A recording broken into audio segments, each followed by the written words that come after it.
এই জন্য আমরা 1 নাম্বার নিয়তকে সহি করে নিব। বুখারী শরীফের 1 নাম্বার হাদিসের মধ্যে আল্লাহর নবী বলে দিয়েছেন, ইন্নামাল আ'মালু বিন্নিয়াত। তোমার নিয়তকে কাটি করো, সকল জিনিস তোমার জন্য সহজ হয়ে যাবে।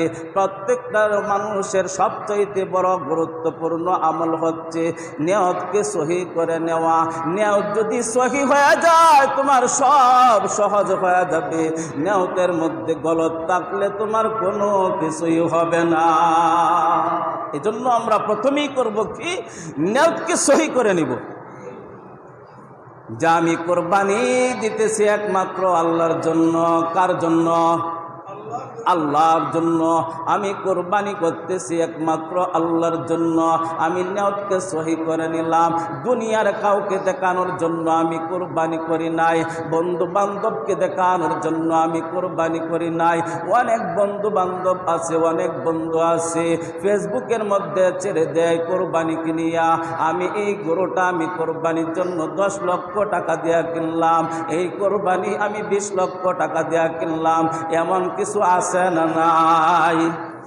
দুনিয়ার মানুষকে দেখানোর জন্য আমি অমুক আমি অমুক এত টাকা দামের কোরবানি করিয়া ফেসবুকের মধ্যে ছাড়িয়া দেয়। সকল মানুষ যেন দেখে আমার মতন মানুষ এত বড় একটা কোরবানি দিয়েছি। মানুষকে দেখানোই তোমার শেষ, কিন্তু আল্লাহ তাআলার কাছে কোনো ফায়দা পাইবা না। এই জন্য আল্লাহ তাআলা এই জন্য নিয়তকে সহি করে নেওয়া। আত্মীয় স্বজন কি বলবে না বলবে এটা আমার দেখার বিষয় না। নতুন বিয়ের জন্য আমি কোরবানি দিব না, নতুন জামাইয়ের জন্য আমি কোরবানি দিব না। এমনও তো হইতে পারে মেয়েটা বিয়া দিছি, এখন যদি কোরবানি না দিই তাহলে মেয়ের শ্বশুরে কি বলবে, মেয়ের শাশুড়ি কি বলবে, আমার জামাই কি বলবে। মাত্র কয়েকদিন আগে বিয়া করলাম কিন্তু শ্বশুরে কোরবানি দেয় না, এরপরেও বেটা যদি ঋণ ফিন করিয়া কোরবানি দেয় তাহলে তার কোরবানি হয়ে যাবে তার বেআইন বেআইকে দেখানোর জন্য। কথা বলেন ঠিক কিনা? কোরবানি করব একমাত্র আল্লাহ তাআলাকে খুশি করার জন্য, দুনিয়াবাসীকে খুশি করার জন্য আমি কোরবানি করব না। আল্লাহ যদি খুশি হয়ে যায় আমার সব খুশি হয়ে যাবে। আল্লাহ যদি রাজি হয়ে যায় আমার কপাল খুলে যাবে। আল্লাহ যদি রাজি হয়ে যায় আমার জান্নাতের দরজা খুলিয়া যাবে। সুবহানাল্লাহ। এই জন্য আল্লাহর নবী বলেছেন, ইন্নামাল আ'মালু বিন্নিয়াত।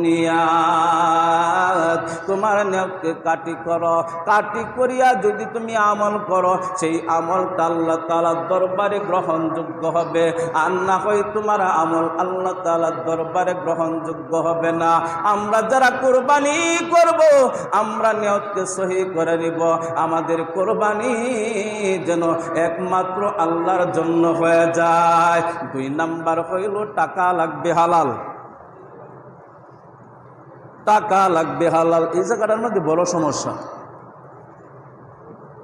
টাকা হালাল। আল্লাহর নবী বলেছেন নিয়ত যদি সহি হয়, টাকা যদি হালাল হয়, কোরবানি আল্লাহ তাআলার দরবারে কবুল হয়। হজের বেলাও আল্লাহর নবী বলেছেন তোমার নিয়ত যদি সহি হয়, টাকা যদি হালাল হয়, আর ওই যে কালো পাথরটা আছে গো, এই কালো পাথরটার মধ্যে সোমা লাগাইলে ওই কালো পাথরটা তোমার যত গুনাহ আছে সমস্ত গুনাহ ত্রৈসারাইকা দুধের মতন সাদা বানাইয়া তোমাকে বাড়িতে পাঠাইয়া দিবি। কারণ সত্য হইল 2টা। সত্য কি? 2টা সত্য। 1 নাম্বার নিয়ত লাগবে সহি, টাকা লাগবে হালাল। ঘুষের টাকা দিয়া হজ করলে হজ হবে না, চাঁদাবাজির টাকা দিয়া হজ করলে হজ হবে না, ডাকাতির টাকা দিয়া হজ করলে হজ হবে না। মানুষকে ধোঁকা দিয়া টাকা কামাই করবা, সেই টাকা দিয়া তুমি হজ যাইবা, সেই হজ আল্লাহ তাআলা কবুল করবেন না। আল্লাহ তাআলার দরবারে যায় যখন বলবে লাব্বাইক, আল্লাহ তাআলা বলবেন লা লাব্বাইক। ও নাফরমান, দেশে ফিরিয়া যা, আমার এটা পবিত্র ঘর। আল্লাহু আকবার। অপবিত্রর জায়গা আমার এখানে নাই। আমার ঘর পবিত্র ঘর। আল্লাহ তাআলা পবিত্রটাকে বড় পছন্দ করেন, অপবিত্রকে আল্লাহ তাআলা পছন্দ করেন না। সুদের টাকা দিয়া যদি কোরবানি দেই, সেই কোরবানি আল্লাহ তাআলার দরবারে পৌঁছবে না। ঘুষের টাকা দিয়া যদি কোরবানি করি, তাহলে সেই টাকা দিয়ে কোরবানি করলে আল্লাহ তাআলার দরবারে কোরবানি পৌঁছবে না। আল্লাহ তাআলা কোরবানিকে কবুল করবেন না। চাঁদাবাজির টাকা দিয়া যদি কোরবানি করি, কোরবানি করতে পারবো, অসুবিধা নাই, কিন্তু হবে না আর কি। কোরবানি করা যাবে, কেউ তো নিষেধ করবে না। আশেপাশের লোকজনে কি নিষেধ করবে, এই বেড়া তুই সুদ খাস, কোরবানি কেন দেস? এই কথাটা কেউ বলবে? এই বাটপা তুই তো ঘুষ খাস, কোরবানি কেন দিবি? এই কথাটা কি কেউ বলবে? কেউ বলবে না। সমাজের মধ্যে কেউ বলবে না, এরকম শাসনও কেউ করবে না। কিন্তু দুনিয়ার সমস্ত মানুষকে বোঝানো যায়, সুদের টাকা দিয়া কোরবানি দেওয়া যায়, ঘুষের টাকা দিয়া কোরবানি দেওয়া যায়, চাঁদাবাজির টাকা দিয়া কোরবানি দেওয়া যায়, ধোঁকাবাজির টাকা দিয়া কোরবানি দেওয়া যায়। এটা দুনিয়ার মানুষকে বোঝানো যাবে, কিন্তু মালিককে বোঝানো যাবে না। কথা বলেন ঠিক কিনা? মালিক মানবে না। বাটপারি চিটারি সব দুনিয়ায় করতে পারবো, কিন্তু মালিকের সাথে এই বাটপারি চিটারি কখনো চলবে না, চলবে না। আল্লাহ তাআলা চান পবিত্রতা। এই জন্য জিন্দিগি কাটাবো, হিসাব করে কাটাবো। আমার জিন্দিগির মধ্যে যদি হারাম টাকা ঢুকিয়া যায়, তাহলে আমার সব বিনাশ হয়ে গেল। আমার হজ বিনাশ, আমার কুরবানি বিনাশ, আমার নামাজ বিনাশ, আমার রোজা বিনাশ, সব বিনাশ, সব ধ্বংস হয়ে গেল যদি আমার জিন্দিগিতে হারাম টাকা যদি ঢুকিয়া যায়। জিন্দিগি কাটাইতে পারবো, বাহাদুরি দেখাইতে পারবো। আমি ঘুষ খাইয়া 10 তলা বিল্ডিং এর মালিক হইছি, আমি সুদ খাইয়া 20 তলা বিল্ডিং এর মালিক হইছি, চাঁদাবাজি কইরা আমি 50 তলা বিল্ডিং এর মালিক হইছি। বাহাদুরি দেখানো যাবে, কিন্তু মালিকের কাছে পারা যাবে না। কথা বলেন ঠিক কিনা? গতকালকে একটা জানাজা ছিল দড়িকান্দি, একটা যুবক ছেলে মারা গেছে, 29 বছর বয়স। এখানেও আমাকে কথা বলার জন্য দিচ্ছেন, আমি এইভাবেই শুরু করছি, আমি কথা এইভাবেই শুরু করছি। এই যে সাদা কাপড়ের মধ্যে প্যাকেট হয়েছে, আমরাও প্যাকেট হইতে হইব কিনা? আমাদেরও প্যাকেট হওয়া লাগবে কিনা? যদি আমি সহি হই, তাহলে এই সাদা কাফনের প্যাকেট আমার জন্য বরকতময় হবে। আর না হয় যদি আমি সহি না হই, আমি যদি গলদ হই, আমি যদি চাঁদাবাজি করে থাকি, আমি যদি মানুষকে ধোঁকা দিয়া থাকি, আমি যদি মানুষকে ঠগাইয়া থাকি, আমি যদি সুদ খেয়ে থাকি, আমি যদি ঘুষ খেয়ে থাকি, আমি যদি চুরি করে থাকি, আমি যদি ডাকাতি করে থাকি, তাহলে সাদা কাফর আমার জন্য জাহান্নামের আগুন হয়ে যাবে। কথা বলেন ঠিক কি? এখানে অপবিত্রই চলবে না, পবিত্র জিনিস লাগবে। আল্লাহ তাআলা চান শুধু পবিত্র জিনিসটা। আল্লাহ তাআলা অপবিত্রকে পছন্দ করেন না। এই জন্য আল্লাহর নবী বলেছেন 2টা শর্ত। 1 নাম্বার শর্ত হচ্ছে নিয়ত লাগবে সহি, 2 নাম্বার হচ্ছে টাকা লাগবে হালাল। হালাল টাকা দিয়া যদি তুমি কোরবানি দাও, সেই কোরবানিকে আল্লাহ তাআলা কবুল করে নেবেন। হালালের বড় দাম, কিন্তু জগতের মধ্যে খুঁজলে হালাল পাওয়াটা বড় অসম্ভব হয়ে যায়। কথা বলেন ঠিক কিনা? ঘরে ঘরে সুদ, ঘরে ঘরে সুদ, বাটপারি চলছে। আল্লাহ তাআলা আমাদের সকলকে হালালের উপরে চলার তৌফিক দান করুক। আমরা সকলেই বলি আমিন। হারাম পথে যদি চলি, তাহলে গুরুত্বপূর্ণ ওই সময় বিষয় থেকে আমি সব বাতিল। নামাজ একটা গুরুত্বপূর্ণ বিষয় না? নামাজ তো আমাদের উপরে আল্লাহ তাআলা ফরজ করেছে। হারাম উপার্জন করিয়া যদি আমি নামাজ পড়ি, এই হাজাইল ফাজাইলে হজের মধ্যে আছে, তোমার টাকা যদি হারাম থাকে, তোমার কাপড় হারাম, তোমার টাকা যদি হারাম থাকে, তুমি হজে যাইবা, যে রাস্তা দিয়ে হাইটা হাইটা তুমি হজে যাইবা, কিছু জায়গা হাইটা যাওয়া লাগে কিনা? না বাসায় বিমানায় হাঁটা লাগে না? অটো গাড়ির মধ্যে উঠলেও কিছু জায়গা হাঁটা লাগবে, যেই রাস্তাটা হাঁটলা তোমার জন্য হারাম, যেই বাহনের মধ্যে উঠলা সেই বাহনটাও তোমার জন্য হারাম, যেই বিমানের মধ্যে উঠলা সেই বিমানও তোমার জন্য হারাম। কেন হারাম? তোমার কামাই রুজি হারাম, এই জন্য তোমার সব হারাম। নাউজুবিল্লাহ বলে। এই জন্য চিন্তা করে জিন্দেগি কাটানো। তা আমরা কোরবানি করব ইনশাল্লাহ। 1 থেকে 7 জন লাগাত কোরবানি দেওয়া যাবে, 1 থেকে 7 জন পর্যন্ত শরিক হওয়া যাবে, শেয়ার হওয়া যাবে। তবে 1 নম্বর সত্য হবে 7 জনের, আমরা যে কয়জনে কোরবানি করব 7 জনের নিয়ত সহি লাগবে, 7 জনের নিয়ত সহি লাগবে। আর 7 জনের টাকা হালাল লাগবে।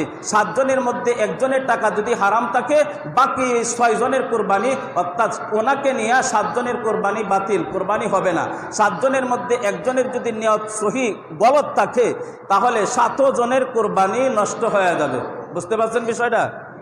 1 নম্বর সত্য হইল 7 জনের নিয়ত লাগবে সহি, যে 7 জনে আমরা কোরবানি দিব, অর্থাৎ 1-এর অধিক যাইলেই অর্থাৎ 7 জনে কোরবানি দেওয়া জায়েজ, 7 জনে কোরবানি দেওয়া জায়েজ। আর একা কোরবানি দেওয়া হচ্ছে উত্তম।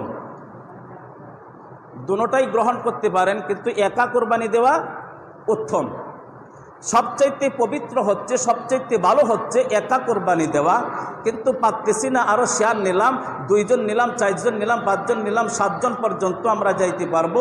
7-এর উপরে যাওয়া যাবে না। কিন্তু 7 জনে যে আমি কোরবানি দিতেছি, 7 জনের নিয়ত লাগবে সহি, 7 জনের টাকা লাগবে হালাল। কোনো একজনের নিয়ত যদি গলত থাকে, কোনো একজনের টাকা যদি হারাম থাকে, তাহলে 7 জনের কোরবানি বাতিল হয়ে যাবে, কোরবানি হবে না। গোস্ত খাইতে পারবো, ঈদ চলবো, কোনো সমস্যা নেই, কিন্তু কোরবানি হবে না। আল্লাহ তাআলা বলেন, আমি তোমার কোরবানিকে পছন্দ করলাম না। লা ইয়ানালাল্লাহা লুহুমুহা ওয়ালা দিমাউহা ওয়ালাকিন ইয়ানালুহুত তাকওয়া। আমি তোমার তাকওয়া দেখছি, তোমার তাকওয়ার মধ্যে পচা গোবর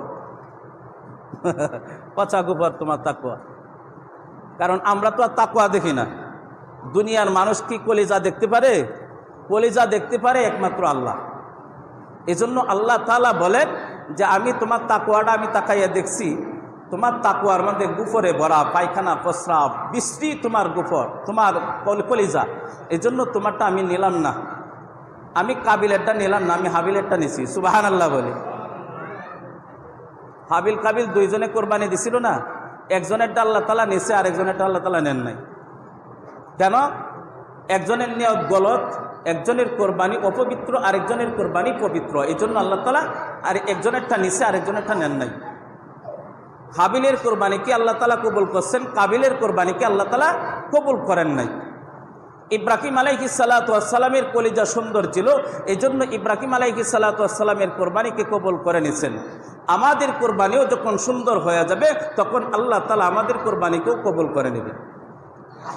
এই জন্য আমরা খেয়াল রাখবো, 7-এর অধিক, 7-এর উপরে যেন আমাদের নাম না যায়। আমরা যদি শেয়ারে যদি কোরবানি করি, তাহলে 7-এর উপরে যেন নাম না হয়। কারণ আমরা এটার মধ্যে অনেক সময় মানুষকে ধোঁকা দিই। 1 নাম 2 জনে চলবে না। আমরা অনেক সময় দেখা যায়, গত বছরও এরকম হয়েছে, এর আগের বছরও এরকম হয়েছে, 1 নাম 2 জনে দেয়। 1 নাম যদি 2 জনে দেয়, তাহলে বাকি যে কয়জন শরিক থাকবে সকলের কোরবানি নষ্ট হয়ে যাবে। আমরা এই দিক দিয়ে খেয়াল রাখবো, যখন কোরবানি শরিক নিব, তাকে আমরা যাচাই করে নিব, মানুষটা সহি আছে কিনা, মানুষটা ঠিক আছে কিনা, সব সাইড ঠিক আছে কিনা। এই সাইডগুলা ঠিক রাখিয়া এরপরে আমরা তাকে শেয়ার নেব। কিন্তু এখন তো পারা যায় না, একদম সবাই তো রাগ হইব, এখন হয় না। আপন ভাইরে কেমনে বাদ দেব, বন্ধু বান্ধব কেমনে বাদ দেব? বাদ না দিয়া কি করব? হের টাকা হারাম আছে, তাহক সুদ খায়, ঘুষ খায়, অসুবিধা কি? কোরবানির সময় কোরবানি দেলাইছি, কিন্তু কোরবানি হবে না। এখানে একটু যাচাই করার দরকার। ভালো এবং মন্দ জিনিসটা আমরা যাচাই করে নেবেন না। এত দামি একটা জিনিস কোরবানি, আল্লাহ তাআলার পবিত্র জিনিস, এই জিনিসটা একটু যাচাই করে নেবেন না। আমি কার সাথে কোরবানি করলে আমার কলিজার সাথে তার কলিজাটা মিলবে, কার কলিজার সাথে আমার কলিজাটা মিলবে, কার অন্তরের সাথে আমার অন্তরটা মিলবে, তাকে নিয়ে আমি শেয়ারে কোরবানি করব। আর যদি মিল না পড়ে, তাহলে আমার কোরবানি হবে না। ইনশাল্লাহ এই কোরবানি সম্পর্কে মাসলা মাসাইল সম্পর্কে ইনশাল্লাহ আল্লাহ তাআলা যদি বাঁচাইয়া রাখে আগামী জুম্মায় আলোচনা হবে। তা আজকের জুম্মায় আলোচনা হচ্ছে 1 নম্বর আমল হচ্ছে জিলহজ মাসের, যুবক ভাইয়েরাও খেয়াল রাখবেন, 1 নম্বর আমল হচ্ছে 1 থেকে 9টা রোজা রাখা। 1 নম্বর আমল কি? 1 নম্বর আমল জিলহজ মাসের প্রথম 10 দিনের আমল। 1 নম্বর আমল হচ্ছে 1 থেকে 9টি রোজা রাখা। 2 নম্বর আমল হচ্ছে হাতে পায়ের নখ না কাটা, চুলদাড়ি না কাটা। এই 9 দিনের ভিতরে আমরা হাতে পায়ের নখ কাটবো না, মাথার চুল কাটবো না, মুছ কাটবো না, একেবারে ঈদের দিন সকালবেলা কাটবো। এই আমলটা যদি করতে পারি, যেই এই আমলটা করবে তাকেই আল্লাহ তাআলা কুরবানি করার সব তাকে দান করে দিবেন। সুবহানাল্লাহ। এই আমলগুলো আমরা করবো ইনশাআল্লাহ। আমাদের সকলকে আজকের আলোচনা বুঝে শুনে আমল করা তৌফিক দান করুক, আমিন।